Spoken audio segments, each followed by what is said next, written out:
Greetings and salutations, Crocoduck Army. I had an interesting argument on Facebook recently with a couple of conservative bloggers I know. One of them posted a meme from some conservative Facebook page showing an impoverished inner-city neighborhood, which read, "You show me an American ghetto, I'll show you a place Democrats are in power." I thought, well, wow, I wonder if the author of that meme knows that there's a lot of wealth in cities in general, which contain areas of haves and have-nots like essentially every other state and country in the world, and each major party runs many of them.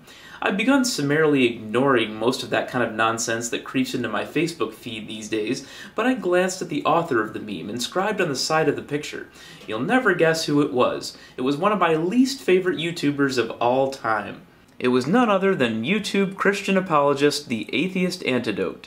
I actually met Brock in person before, almost 3 years ago, at a get-together of YouTubers that Healthy Addict organized in Columbus, Ohio. He came over to hang out with us for a short time, had some cordial chats with some of us, and went on his way.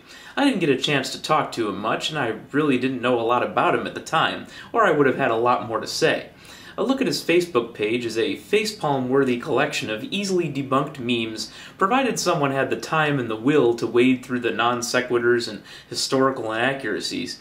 I mentioned to the person who posted the meme that poor people who live in cities tend to vote Democratic, but poor people who live in rural areas tend to vote Republican.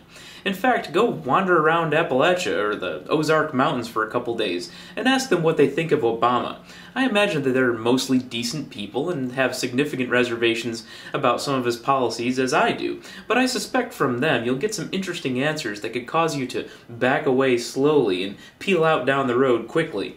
In fact, if you want to attribute socioeconomic circumstances to the party that an area favors, well, two can play at that game. I present to you Wilcox County, Georgia, a largely rural county in the middle of Georgia, home to about 9,300 people, about two-thirds of their highest total of over 15,000, which was reached back in 1920.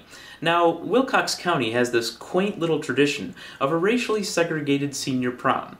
Yes, you heard that right. You didn't just time warp back 50 years. This actually happens to this day, and is police enforced, with a biracial student being turned away at the door last year.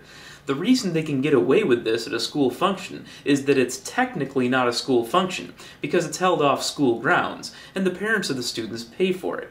The school says they have no position on the matter, but at the also segregated homecoming prom, the school wouldn't allow the white prom king and black prom queen to be photographed together for the yearbook.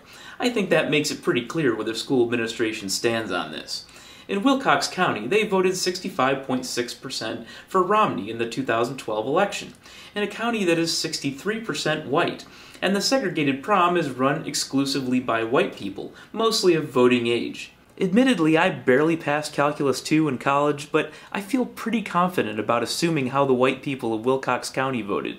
The only states I've been able to confirm that they're segregated proms so far are Alabama and Georgia. I somehow don't see this ever being accepted by the people of, say, New York or Maine, for instance. Does this mean that all Republicans, or all Southerners, or even all rural Republican Southerners are racist? Or that being white and voting for a white guy instead of a black guy means you're racist? No, of course it doesn't. None of it does. Any more than it would mean that all Democrats run their communities into the ground economically, even if we made the rather flimsy assumption that it was the fault of Democrats that Camden, New Jersey is in the economic shape it's in, and ignore economically successful cities with Democratic mayors.